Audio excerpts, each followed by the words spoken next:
అందరికీ నమస్కారం. నేను Swarupa Potlapalli. Welcome to trending topic. Senior IPS officer V C Sajjanar betting apps మీద అలాగే వాటిని ప్రమోట్ చేస్తున్న వారి మీద నిప్పులు చెరుగుతున్నారు. ఆ మధ్య లోకల్ బాయ్ నాని, ఇప్పుడు భయ్యా సన్నీ యాదవ్ మీద ఆయన సీరియస్ అయ్యారు. ప్రస్తుతం నాతో పాటు బీజేపీ లీడర్ చీకోటి ప్రవీణ్ గారు ఉన్నారు. ఆయనతో మాట్లాడదాం. ఈ టాపిక్ గురించి ఆయన ఏమంటారో తెలుసుకుందాం. నమస్తే ప్రవీణ్ గారు. జై శ్రీరామ్. జై శ్రీరామ్. ముఖ్యంగా మీరు చెప్పండి, ఈ బెట్టింగ్ యాప్స్ అనేవి జనాలను ఎలా నాశనం చేస్తున్నాయి, ఎలా వారి జీవితాలను ఇన్ఫ్లుయెన్స్ చేస్తున్నాయి అంటారు? బెట్టింగ్ యాప్ల వల్ల ముఖ్యంగా యువత మొత్తం సర్వనాశనం అయిపోతున్నారు. యాప్స్ ఇప్పుడు ఆన్లైన్లో ఇప్పుడు తెలంగాణ గవర్నమెంట్ బ్యాన్ చేసింది. అయినా కూడా వీళ్ళు విపిఎన్ సెట్టింగ్స్లోకి పోయి సమ్ చేంజెస్ చేస్తారు. టెక్నికల్గా నాకు కూడా వర్డ్స్ తెలియదు, చేసి ఇక్కడ నుంచి ఆడడం జరుగుతుంది. సో వాడికి 100 రూపాయలు ఉంటే 100 రూపాయలు డౌన్ అప్లోడ్ చేస్తాడు. డైరెక్ట్ బ్యాంక్ సిస్టమ్, మనం బ్యాంకులో ఇవ్వచ్చు, బ్యాంక్ వెళ్ళి విత్డ్రా చేసుకోవచ్చు. సో వాడు ఏ కేటగిరీ అని కాదు, అన్ని కేటగిరీలు లీస్ట్ నుంచి డైలీ వేతన బట్టి కూలీ నుంచి తీసుకొని కోట్ల రూపాయల వరకు జరుగుతుందండి. సో దానివల్ల జీవితాలు మొత్తం నాశనం. గవర్నమెంట్కి రెవెన్యూ, మనీ లాండరింగ్ లాంటి హవాలాలు ఇట్లాంటివన్నీ కూడా ఇల్లీగల్ కార్యక్రమాలు జరుగుతాయి. ఈ డబ్బు మళ్ళీ మీద పోయి ఎక్కడికి పోతుందో మరి, దానివల్ల టెర్రరిస్టుల ఇన్వాల్వ్మెంట్ కూడా ఉండొచ్చు. సో ఒక లేయర్స్గా పైకి వెళ్తుంది డబ్బు. సో దానివల్ల రేపు ఇండియాలో ఎట్లాంటి అసాంఘిక కార్యక్రమాలకు కూడా ఆ డబ్బు ఉపయోగపడుతుంది. సో ఇది రూట్ లెవెల్లో కట్ చేసుకుంటూ రావాలి. రూట్ లెవెల్లో కట్ చేయాలంటే అంత ఈజీ కాదు. దీనికి సపరేట్ పోలీసింగ్ వ్యవస్థ ఉండాలి, గట్టి చట్టాలు, పీడీ యాక్ట్ లాంటివి అమలు చేసే పరిస్థితి ఉండాలి. ఇక్కడ పీడీ యాక్ట్ చేస్తారని చెప్పి ఈ బేస్ అంతా కూడా దుబాయ్లో పోయి సెటిల్ అవుతున్నారు. వాడు దుబాయ్లో సెటిల్ అయ్యి అక్కడ నుంచి ఆపరేట్ చేస్తారు. సో ఏది ఆపరేట్ చేసినా మాన్యువల్ ఆపరేషనే ఉంటుంది, లేదా అడ్వర్టైజ్మెంట్స్, ఇప్పుడు టెలిగ్రామ్స్లో ఇవన్నీ ఉన్నాయి. ఈ టెలిగ్రామ్ లాంటి యాప్లలో బాగా ప్రమోషన్స్ చేస్తారు. సో వాటిపై గట్టి నిఘా పెట్టాల్సిన అవసరం మన ఇంటెలిజెన్స్ పై ఉంది. లేకపోతే మాత్రం రేపు డ్రగ్స్ ఎంత డేంజరో ఇది కూడా అంత danger. This sort of gambling వాడు టిప్స్ మీద ఉంటుంది కదా. వాడు ఎక్కడైనా కూర్చొని ఆడొచ్చు, వాడు ఇంట్లో తెలియకుండా బాత్రూంలో కూర్చొని కూడా వాడు ఆడుతున్నాడు, డబ్బులని బుడగొడుతున్నారు. దీనివల్ల ఇండైరెక్ట్గా ఇంట్లో దొంగతనాలు చేస్తారు పిల్లలు, ఇండైరెక్ట్గా బయట కూడా దొంగతనాలు చేయొచ్చు, చెడు వ్యసనాలకు పోవచ్చు, ఇంకేదైనా. ఎందుకంటే ఇప్పుడు డబ్బు అంత స్పీడ్గా బుడగొట్టిన డబ్బు రికవరీ చేసే చక్కర్లో యూత్ బాగా ఎనర్జెటిక్గా ఉంటారు. సో ఆవేశం ఎక్కువ ఉంటుంది యూత్లో. సో వాడు దాని ఎఫెక్ట్స్ ఏంది, బ్యాక్ ఏమైనా చేస్తే తప్ప ఉప్ప ఆలోచించలేని పరిస్థితిలో కూడా ఉంటారు. దానివల్ల ఆత్మహత్యలు అవుతున్నాయి. దానివల్ల వేరే వారిపై కూడా మీకు హత్యాయత్నాలు జరగవచ్చు, దొంగతనాలు జరగవచ్చు. సో ఆ ఒక్క దానివల్ల సమాజం చాలా ప్రాబ్లం అవుతుంది. ఇప్పుడంతా కూడా సెల్ ఫోన్లలోనే జరిగిపోతున్నాయి. ముఖ్యంగా బెట్టింగ్ కట్టడాలు కావచ్చు, ఆన్లైన్ ట్రాన్సాక్షన్స్ అన్ని కూడా చీటింగ్ అయినా కానీ పోలీసుల వరకు వెళ్లే పరిస్థితి కూడా లేదు. దాంతోనే చాలా మంది సూసైడ్ చేసుకుంటున్నారు. ఆల్రెడీ ఈ ఫోన్ల వల్ల ఎంతో మంది చీటింగ్ అవుతారు. స్కామ్లలో పడి ఓటీపీలు షేర్ చేసి, ఓటీపీల లింకులు టచ్ చేసి అవే. ఇది ఇంకో రకం ఇది. సో దీన్ని కట్టడి చేయాల్సిన, దీనికి మ్యాన్ పవర్ లేదు మన డిపార్ట్మెంట్లో. సో మ్యాన్ పవర్ దీనికి ఒక సపరేటే పెట్టాలి, దీనికి ఒక డిపార్ట్మెంటే పెట్టాలి. సో ఇది ఇక్కడ నుంచి కాదు, ఇండియా లెవెల్లో చేస్తేనే అవుతుంది. ఇది దీనిపై ఈడీ కూడా నిఘా పెట్టాలి, సిబిఐ లాంటి సంస్థలు కూడా, దర్యాప్తు సంస్థలు కూడా నిఘా పెడితేనే ఇప్పటి నుంచి చేస్తే కొన్నేళ్ళకి కంట్రోల్కి వస్తుంది. లేకపోతే దీనికి ఆపెట్టోడే లేడు. నిజంగా బెట్టింగ్ యాప్స్ వల్ల ఎంత నష్టం జరుగుతుందో పోలీస్ ఆఫీసర్గా సజ్జనార్ గారికి తెలుసు కాబట్టే ఆయన దీన్ని చాలా సీరియస్ గా తీసుకున్నారు. గతంలో లోకల్ బాయ్ నాని అనే అబ్బాయి కూడా ఇలాగే బెట్టింగ్ యాప్స్ ని ప్రమోట్ చేస్తుంటే చాలా సీరియస్ అయ్యారు. ఎవరైనా ఇన్ఫ్లుయెన్సర్స్ ఇట్లాంటి యాప్స్ ఇన్ఫ్లుయెన్సర్స్ గా వాళ్ళు ప్రమోట్ చేస్తే ఫస్ట్ వాళ్ళపై కేసులు పెట్టి లోపలేయాలి. మళ్ళీ కూడా ఇన్ఫ్లుయెన్సర్ రానికి భయపడాలి. భయ్యా సన్నీ యాదవ్ కూడా ఇలాగే చేస్తుంటే ఆయన సూర్యాపేట పోలీసులకి వాళ్ళకి చెప్పడంతో కేసు కూడా ఎవరైనా సరే ఇర్రెస్పెక్టివ్ ఆఫ్ దిస్ పొజిషన్, ఎవరినైనా సరే ఇన్ఫ్లుయెన్సర్స్ ఎవరన్నా ఇట్లాంటి యాప్లలో ఇన్ఫ్లుయెన్స్ చేసి జనాలని, యూత్ని ఈ రూట్లో తీసుకొచ్చే ప్రయత్నం చేసి పబ్లిసిటీ ఇస్తే వాళ్ళపై గట్టి చట్టాలు అమలు చేయాలి. నెక్స్ట్ ఈ రూట్ల వల్ల ఇది కట్ చేయకపోతే మాత్రం రేపు ఇది కరోనా వైరస్ కంటే ప్రమాదకరమే. నిజమే మీరన్నది. ఎందుకంటే ఈ సోషల్ మీడియా ఇన్ఫ్లుయెన్సర్స్ అనే వాళ్ళు బాధ్యత మర్చిపోతున్నారు. మేమేం చేసినా జనం నమ్ముతారు, మమ్మల్ని ఫాలో అయిపోతూ ఉంటారు, మాకు డబ్బులు వస్తాయి, ఎవరు ఏమైపోతే మాకేంటి అనుకుంటున్నారు పరిస్థితులు ఉంటారు. అలాంటి వాళ్ళ మీద సజ్జనార్ గారు దీంట్లో గ్రూప్స్ చాలా గ్రూప్స్ ఉన్నాయి. ఇన్స్టాగ్రామ్ లాంటి ఇన్స్టాగ్రామ్లో కూడా ఉన్నట్టున్నాయి, టెలిగ్రామ్ లాంటి వాట్సాప్లో గ్రూప్స్ ఉండి చాలా ప్రమోట్ చేస్తారు అండర్ గ్రౌండ్ లెవెల్లో. సో దానిపై నిఘా పెట్టాలి. నిఘా పెడితే పోలీసులు అనుకుంటే అవుతుంది, కొంచెం వరకు కట్టడి చేయొచ్చు. అందుకే కదా ఈరోజు సజ్జనార్ గారు రెస్పాండ్ అవ్వగానే అందరూ ఎక్కడికక్కడ సెటరైట్ అవ్వాల్సిన పరిస్థితి వచ్చింది. సోషల్ మీడియా ఇన్ఫ్లుయెన్సర్స్ ఆయన కూడా ఇప్పుడు వాళ్ళకి కౌంటర్ గా ఇంకో ఇన్ఫ్లుయెన్సర్ ని తీసుకొచ్చి మరి క్యాంపెయిన్ చేయిస్తూ ఉన్నారు. మీరు కూడా చూసుంటారు, ప్రపంచ యాత్రికుడు అన్వేష్ అని చెప్పి అతనితో క్యాంపెయిన్ చేయిస్తూ ఉన్నారు. దీని మీద మీ అభిప్రాయం ఏంటి? క్యాంపెయిన్ అంటే ఇన్ఫ్లుయెన్సర్స్ ఎవరున్నా సరే సెల్ఫ్ రెస్పాన్సిబిలిటీ ఉండాలి. ఇప్పుడు మా గోవాలో కసినోస్ ఉన్నాయి, అక్కడ కూడా లిమిట్ దాటితే ప్రమాదమే. ఇప్పుడు ఇవైతే ఇల్లీగల్ కంప్లీట్, మా లీగల్, ఇవన్నీ కంప్లీట్గా ఇల్లీగల్. ప్లస్ ఇది ఉన్న చోట ఇప్పుడు గోవాకు పోయినోడు వన్ డేనో 2 డేసో 3 డేసో పోయి సరదాగా వస్తారు. కానీ ఇది 24/7 మన చేతిలో నిద్ర లేకుండా కూడా ఆహారం లేకుండా కూడా ఒకటి పిచ్చి పట్టినట్టు ఆడుతుంటారు. నేను ఇంతకుముందు ఇంటర్వ్యూలో చెప్పిన గ్యాంబ్లింగ్ ఆడినోడు చరిత్రలో ఎవడు బాగుపడలే, ఆడినోడు ఎవడు కూడా బాగుపడలే. సో దాని జోలికి పోవద్దు, ఏదో ఫన్గా పెట్టుకోవాలి, సరదాగా పెట్టుకోవాలి తప్పించి ప్రొఫెషనల్ గ్యాంబ్లింగ్ చేస్తే అవుట్. అట్లాంటిది ఇట్లాంటి యాప్లల్లో ఇప్పుడు మాన్యువల్గా మా కసినోస్లోనే విన్నింగ్ రేషియో తక్కువ, మన ముందు జరిగే గేమ్లోనే విన్నింగ్ రేషియో తక్కువ. ఇవాళ ఏఐ నడుస్తుంది, మొత్తం ఆర్టిఫిషియల్ ఇంటెలిజెన్స్ నడుస్తున్న ప్రపంచంలో నువ్వు పోయి ఫోన్లలో పోయి గెలవగలుగుతావా? గెలవనికి వాడు ఆప్షన్ ఇస్తాడా? సో మీరు ప్రజల్లో ఆలోచించాలి, ఏం బుద్ధి లేని పని చేస్తున్నామని చెప్పి. హార్డ్లీ వాడు 5%, 5 కూడా 2-3% విన్నింగ్ రేషియో ఉండదు. మొత్తం చీటింగ్ యాప్సే ఎక్కువ ఉంటాయి అందులో.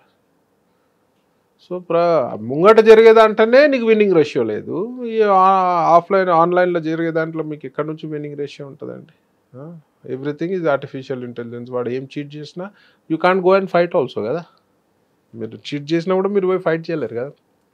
నాకు చాలామంది చెప్పినారు అక్కడెక్కడో 2-3 గెలిస్తే కూడా వాళ్ళకి డబ్బులు రాలేదని చెప్పి.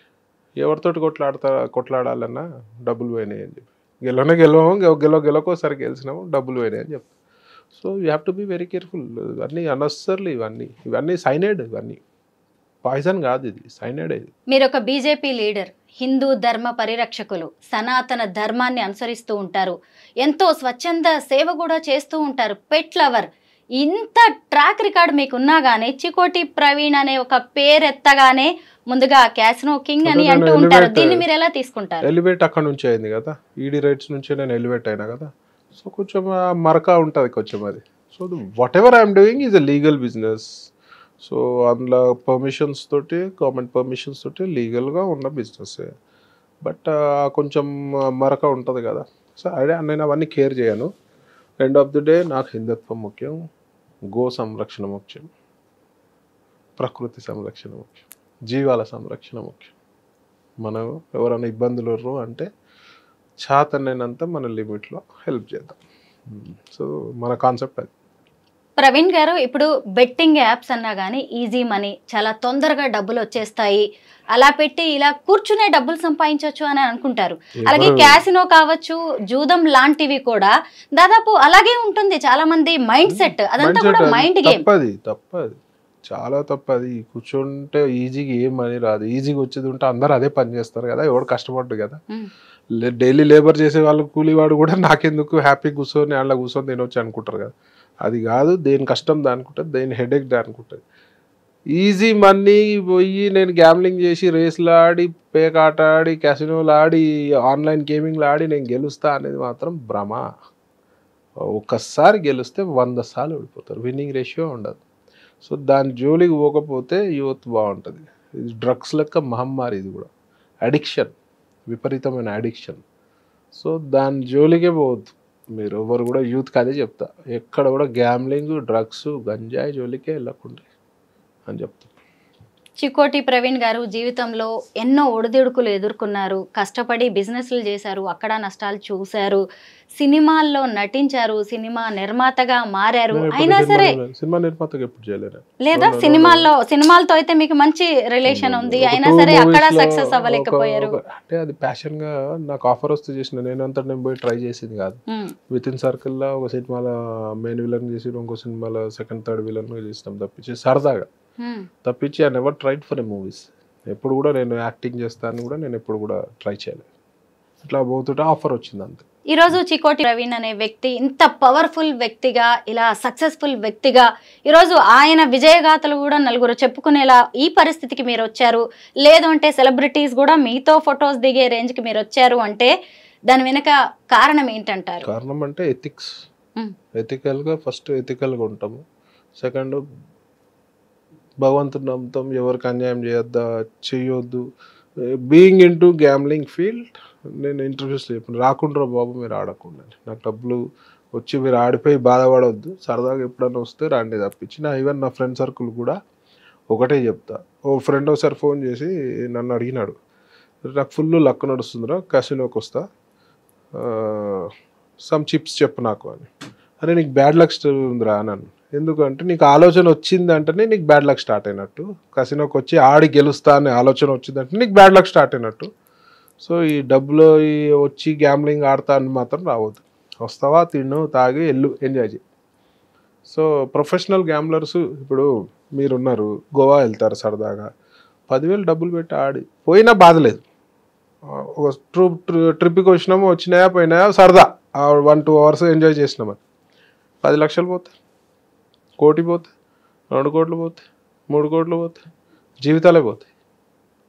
సో దీని ఇంకా 150 అబద్ధాలు ఆడాలి, మళ్ళీ ఈ డబ్బులు కవర్ చేయడానికి మళ్ళీ ఏదో వర్క్ చేయాలి. ఇప్పుడు ఇంట్లో 100,000 కోట్లు ఉన్న వాళ్ళు ఎంతమంది ఉంటారు? సో ఇంకోటి గ్యామ్లింగ్లో ఎన్నైనా సరిపోవు మీకు. కొండలు పోతాయి, అరిగిపోతాయి, హిమాలయాలు కూడా పోతాయి. సో గ్యామ్లింగ్ అనేది నిప్పుతో చెలగాటం లెక్క. సో చాలా జాగ్రత్తగా ఉండాలి. సరదాగా తీసుకుంటే ఏం కాదు. ప్రొఫెషనల్లో అయితే once you are professional you are out. నేను కూడా ఒక టూరిస్ట్గా గోవా వెళ్ళాను, బిగ్ డాడీ క్యాసినో చూశాను, క్రూజ్ క్యాసినో చూశాను. అసలు అదొక ప్రపంచం అంతే, డిఫరెంట్ ప్రపంచం. ఆ ప్రపంచం కోసం పదే జనం వస్తూ ఉంటారు. అక్కడికి వచ్చి లాభం పడిన వాళ్ళకంటే నష్టపోయే వాళ్ళు కూడా చాలా మందే ఉంటారు. గోవా లాంటి క్యాసినోలో 10-12-15% విన్నింగ్ రేషియో ఉంటుంది. అలాంటి వాళ్ళకి మీరు ఏం చెప్తూ ఉంటారు? చాలా మంది చాలా డబ్బుతో వచ్చేసి వెళ్ళే వాళ్ళు ఉంటారు కదా. మీ ఇంట్లో 10 లక్షలు ఉంటే 10,000 20,000 ఆడురా బాబు అని చెప్తారు. Just time pass. కానీ ఇన్నరుగా దట్స్ వై ఇట్స్ కాల్డ్ వ్యసనం. నిజమే. మేము కూడా డబ్బులు చాలా గొడగొట్టుకున్నాం, వాడి చాలా విపరీతం డబ్బులు గొడవ. మాకు చెప్పేవాళ్ళు లేరు. ఇప్పుడు నేనే చెప్తున్నా, ఎంతమందికి చెప్తున్నా వద్దురా బాబు అని. బీయింగ్ ఏంటో ఐఎమ్ ఆపరేటర్, నేను బిజినెస్ చేసుకుంటే చెప్తున్నా అంటే మీరు అర్థం చేసుకో. ఎవరు చెప్పరు కదా. That is Chikoti Praveen. ఎవరోళ్ళు అయితే రండి ఏం కాదు రండి అంటారు. ఓపెన్గా చెప్తున్నా, ఎవడు చరిత్రలో గ్యామ్లింగ్ ఆడినాడు ఎవడు బాగుపడలే. Let it be race, let it be cricket gambling, let it be casino, let it be online game, let it be any gambling. మా దాంట్లో ఒకటి ఉంటుంది, చెప్పినోడు అవుట్, విన్నోడే బాగుపడతాడు. బెట్టి చెప్పినోడు ఆడడం అంటే బెట్టి చెప్పినట్టే కదా. మీరు ఫస్ట్ లో ఆడుతూ ఉండేవాళ్ళ, ఆడుతూ ఆ బిజినెస్ లోకి వచ్చేసారా? అంతే కదా, ఆడ డబ్బులు పోగొట్టుకొని అంటే పోగొట్టుకున్న చోటే మళ్ళీ గెలిచి చూపిద్దాం అనుకున్నారా? 100%. అట్లా అందరికి ఎంతమందికి అవకాశం వస్తుంది, ఎంతమందికి లక్ ఉంటుంది. నేను తెలివే అని చెప్పాలి, లక్ అంట. ఆ టైంలో మనకు లక్ ఉంటే ఆ టైంలో మనకు ఆ థాట్ వస్తుంది. మనకట మేధావులు మహామేధావులు లేరా? మస్తు మంది. మరి జీవితంలో సక్సెస్ అయిన వాళ్ళు తక్కువ మందే కదా. సో లక్ అది. అంతమందికి లక్ ఉంటుంది, ఎంతమందికి అవకాశాలు ఉంటాయి. అకౌంట్ నిండా ఫుల్ డబ్బులతో వచ్చి ఖాళీ చేతులతో వెళ్ళిపోయే వాళ్ళని చాలా మంది మీరు చూసే ఉంటారు కదా. నేనే అట్లా వెళ్ళిపోయాను, నేనే బాధితుడిని ఒకప్పుడు. కానీ ఈ బిజినెస్ లోకి వచ్చారు, అయినా సరే మరి ఈ బిజినెస్ ని వదలకుండా మీరు ఎందుకు ఇంకా దీన్ని రన్ చేస్తున్నారు? రన్ అంటే నాది అంత అప్పుడంత ఆపరేషన్స్ ఏం లేవు. నేను అప్పుడు డెడికేటెడ్గా ఉండే. ఇప్పుడు I mean to more of a politics, more of హిందుత్వం. అది అట్లా వదిలేసినాం దాన్ని పక్కన. అంటే దాన్ని జస్ట్ ఒక పాత బిజినెస్ లాగా దాన్ని అలా వదిలేసి డబ్బులు వచ్చేటివి ఉంటాయి. ఇప్పుడు వదిలేసి టోటల్ గా వదిలేస్తే కూడా డబ్బులు మునిగిపోతాయి, రావు. కరెక్టే, ఎందుకంటే ఇలాంటి బిజినెస్లు కావచ్చు, బెట్టింగ్స్ కావచ్చు, ఒకేసారి వాటిని వదలడం కూడా అంటే కష్టం. పులిపై స్వారీ చేసినట్టు, ఆడినోడైనా ఆడిపించేటోడే. పులిపై స్వారీ దిగితే పులి తినేస్తుంది, నడుస్తూనే ఉండాలి. ఈ ప్రమోటర్స్ కి కావచ్చు, బెట్టింగ్ యాప్స్ వాళ్ళకి మీరు ఫైనల్ గా ఏం మెసేజ్ ఇస్తారు? బుద్ధున్నోడు వేరే జీవితాలు నాశనం అయితే అవసరమే లేదు. ఎందుకు ప్రమోట్ చేస్తారు? గ్యాంబ్లింగ్ అవసరమే లేదు ప్రమోట్ చేస్తారు. ఇప్పుడు గోవాలో ఉన్నది, ఇట్స్ పార్ట్ ఆఫ్ టూరిజం అనే టూరిజం పార్ట్ ఆఫ్ దాంట్లోనే వాళ్ళు ఉన్నారు. అంటే హ్యావ్ యూ ఎవర్ సీన్ గోవాలో పోయి, అపార్ట్ ఫ్రమ్ గోవా ఇండియాలో పోయి ఎక్కడైనా ప్రమోట్ చేస్తున్నారా? అక్కడ అడ్వర్టైజ్మెంట్స్ వస్తున్నాయా? గోవాలో కాబట్టి అక్కడ చేస్తారు ప్రమోట్. మేము ప్రమోట్ చేయొచ్చు కదా, ఎక్కడ నేను ప్రమోట్ చేస్తున్నా? చెయ్యం కదా. సో జనాలు, ఇన్ఫ్లుయెన్సర్స్ కూడా అర్థం చేసుకోవాలి. ఇట్లాంటి very dangerous, it's very harmful for society, for India. అంటే మిమ్మల్ని మీరు డైవర్ట్ చేసుకోవడానికి ఇలా హిందూ ధర్మంలో ఎక్కువగా పని చేస్తున్నారా? సోషల్ సర్వీస్ ఎక్కువ చేస్తున్నారా? డెఫినెట్గా నేను షార్ట్ పీరియడ్లో I will be quitting casinos. వదిలేస్తారు పూర్తి స్థాయిలో? పూర్తి స్థాయిలో వదిలేస్తాను. So more of Hindutva, more of cow, more of BJP. బీజేపీకి లీగల్ అండి, మాది ఇల్లీగల్ బిజినెస్ కాదు. మాది legal. We are tax payers, we are పెద్ద లైసెన్స్ ఫీజు కడతాం. We are giving employment. మాకు 1850 ఎంప్లాయీస్ ఉన్నారు. Direct employment, indirect employment, hotels, flights, హోటల్స్లో పనిచేసే వాళ్ళకి ఎంప్లాయ్మెంట్, ఫ్లైట్లో పనిచేసే వాళ్ళకి ట్రాన్స్పోర్ట్, అక్కడ tourism, so many indirect restaurants, ఎంతోమందికి జీవనోపాధి. Casinos also indirect. ఆన్లైన్ అట్లా కాదు, ఒకడే అంటే టెక్నికల్ టీం ఉంటుంది. ఇకపై భవిష్యత్తులో పూర్తి స్థాయిలో బీజేపీకి అంకితం కాబోతున్నారా? ఆల్మోస్ట్ ఇప్పుడే జీవితం అంకితం హిందుత్వానికి. ఫస్ట్, సెకండ్ బీజేపీ అనుకో. తెలంగాణలో ఇప్పుడు మంచిగా కనిపిస్తుంది జోష్. తెలంగాణలో బీజేపీ మంచి జోష్, మంచి మా ఎమ్మెల్సీలు గెలిచినారు, మంచి శుభ పరిణామం. ప్రజలు కూడా 10 ఏళ్ళు బీఆర్ఎస్కి అవకాశం ఇచ్చి స్కీములు చూడలే, స్కాములు చూసినారు. కాంగ్రెస్ అయితే 1.5 yearలోనే వాళ్ళ అవకాశం చూపించేసారు. వాళ్ళ బుద్ధి గుణం అన్నీ ఇచ్చినా కూడా ప్రభుత్వము కాంగ్రెస్ పై ప్రేమతోటి వచ్చింది కాదు, బీఆర్ఎస్ పై ప్రేమతో, కోపంతో కాంగ్రెస్ కొట్టేసిన. వాళ్ళకి ట్రూ కలర్స్ అన్నీ చూస్తారు. స్కీమ్స్, ప్రజల పట్ల ఎంత చిత్తశుద్ధి ఉంది, వాళ్ళకి ఎంత చిత్తశుద్ధి ఉంది, అభివృద్ధి ఏం జరుగుతుంది. ఇప్పుడు అభివృద్ధి ఏం జరుగుతలేదు తెలంగాణ. వాళ్ళ ఆస్తులే అభివృద్ధి జరుగుతుంది, వాళ్ళ అంతస్తులే అభివృద్ధి జరుగుతుంది. కాంగ్రెస్ నాయకులు కమిషన్ల అభివృద్ధి జరుగుతుంది. తెలంగాణ మొత్తం కమిషన్ల చుట్టూ జరుగుతుంది. కమిషన్ రాజకీయాలు నడుస్తున్నాయి, ప్రతి దాంట్లో కమిషన్. సో ప్రజలందరూ ఆల్మోస్ట్ ఇప్పుడు వెరీ షార్ట్ పీరియడ్లో అర్థమైపోయింది. రైతులకు అర్థమైపోయింది, నిరుద్యోగులకు అర్థమైపోయింది, మామూలు సామాన్య ప్రజానికానికి అర్థమైపోయింది, ప్రతి ఒక్కరికి అర్థమైపోయింది. రియల్ ఎస్టేట్ వాళ్ళకి అర్థమైంది, కాంట్రాక్టర్లకు అర్థమైంది. ఇది ఈ ప్రజలు ఈ రకంగా చెందనోళ్ళు అంటూ ఏం లేదు, ప్రతి ఒక్కరికి అర్థమైంది తెలంగాణ. సో ఎందుకు వేసినాం రా ఓటన్ని ఎత్తి కొట్టుకుంటారు. వాళ్ళ పాలన అట్లా 7 లక్షల కోట్లు అప్పు చేసి మంచిగా వాళ్ళ ఆస్తులు నింపుకొని బీఆర్ఎస్ వాళ్ళు వేరు. వీళ్ళు 1.5 years వీళ్ళ పని వీళ్ళు చేసారు. ఇప్పుడు ఆప్షన్ ఏముంది ప్రజలకి? మంచి చేసేది అని ఉండే సెంట్రల్ గవర్నమెంట్లో స్కీమ్ల ప్రభుత్వం, స్కామ్ల ప్రభుత్వం కాదు మా సెంట్రల్ గవర్నమెంట్. సో డెఫినెట్గా డబుల్ ఇంజన్ సర్కార్ రావాలని ప్రజలలో డెఫినెట్గా ఒక ఫీల్ వచ్చింది.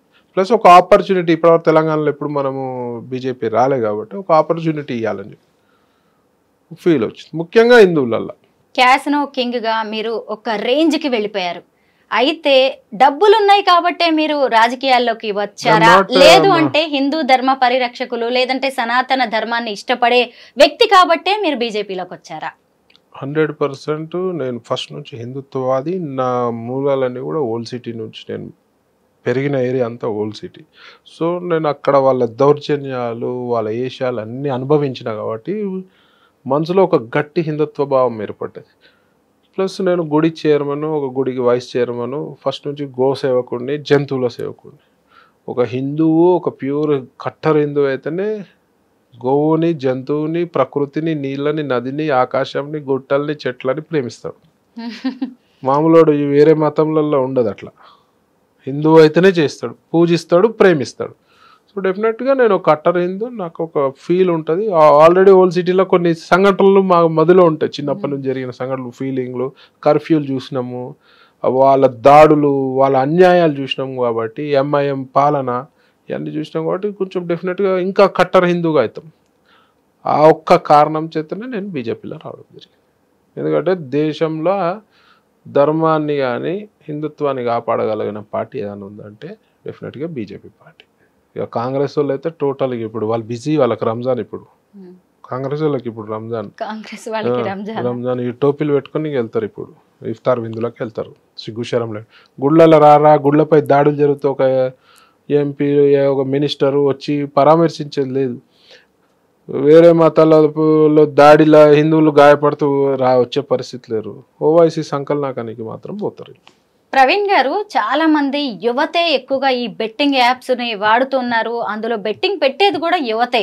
ఇప్పుడు దేశం కోసం ధర్మం కోసం అని చెప్పి బీజేపీ చెబుతూ ఉంటది కదా, యువతకి మీరేం చెప్తారు పాలిటిక్స్ గురించి? ప్రజల సేవ, ముఖ్యంగా హిందుత్వము, గోసేవ చేయాలి. హిందుత్వం ఉంటేనే భారతదేశం బాగుంటుంది. హిందుత్వం మంచిగా ఉంటేనే మన భవిష్యత్తు బాగుంటుంది. హిందుత్వం మంచిగా ఉంటేనే మన పిల్లల భవిష్యత్తు బాగుంటుంది. హిందుత్వము మంచిగా ఉండాలంటే బీజేపీ ఉండాలి. చూశారు కదా, బెట్టింగ్స్ ఊబిలోకి వెళ్ళకండి, అలాగే బెట్టింగ్ యాప్స్ ని ప్రమోట్ చేయకండి అని అటు ఇన్ఫ్లుయెన్సర్స్ కి ఇటు యువతకి, వాటిని ఎక్కువగా బెట్టింగ్స్ వైపు మొగ్గు చూపుతున్న వాళ్ళకు కూడా చికోటి ప్రవీణ్ గారు చెబుతున్నారు. ఆయన ఒకవైపు క్యాసినో బిజినెస్ లో ఉన్నా గానీ ఇది మంచిది కాదు, ఎవరి జీవితాలను ఇది బాగు చేసేది కాదు అని ఆయన చాలా క్లియర్ కట్ గా చెప్తున్నారు. ఇంకో విషయం కూడా ఆయన చెప్పారు, తాను ఇప్పుడు హిందూ ధర్మ పరిరక్షణలో ఉన్నాను అని, అలాగే బీజేపీ ఇప్పుడు తనకి ఒక మంచి పార్టీ లాగా కనిపిస్తోంది తెలంగాణలోని ఆయన చెబుతూ ఉన్నారు. మొత్తం మీద సజ్జనార్ గారితో పాటు చికోటి ప్రవీణ్ గారి మాట వినడం కూడా ఈ విషయంలో చాలా అవసరం. Thank you so much Praveen garu. Thank you అండి, నమస్కారం.